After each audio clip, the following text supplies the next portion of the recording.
This is James Hendricks with the Black Sheep Reports, and nowadays you hear the word socialism come up, and even have president candidates like Bernie Sanders claim to be a socialist.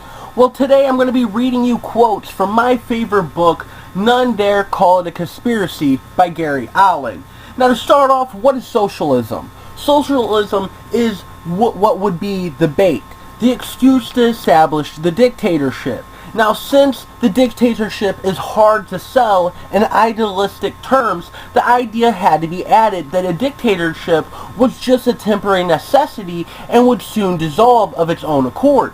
You really have to be naive to swallow that, but millions that drive to establish socialism, not communism, is at the core of everything the communists and the insiders do. Marx and all of his successors in the communist movement have ordered their followers to work on building socialism. Now, if you go to hear an official communist speak, he never mentions communism. He will speak only of the struggle to complete the socialization of America. Now, if you go to a communist bookstore, you will find that all of their literature pushes this theme. Now, the establishment promotes the idea of communism through its provision of terms used in describing the political spectrum.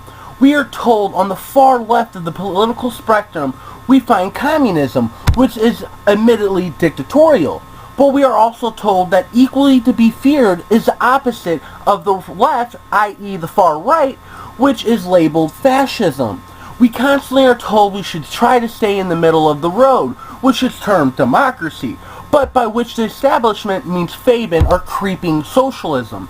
The fact that the middle of the road has been moving leftward for about 60 years is ignored. Here is an exciting example of the use of false alternatives. We are given the choice of communism or international socialism on one end of the spectrum, and Nazism or National Socialism on the other end, or Fabian socialism in the middle. The whole spectrum is socialist. This is absurd. Where would you put an anarchist on this spectrum? Where do you put a person who just believes in the constitutional republic and free enterprise system? He is not represented here. Yet the spectrum is used for political definitions by 90% of the people of the nation. This has been James Hendricks with the Black Sheep Reports. Link is below, and I'll let you read None Dare Call It a Conspiracy by Gary Allen for free. Subscribe if you're new, and don't forget to check us out on Facebook. Our page is Media on 9/11. Thank you.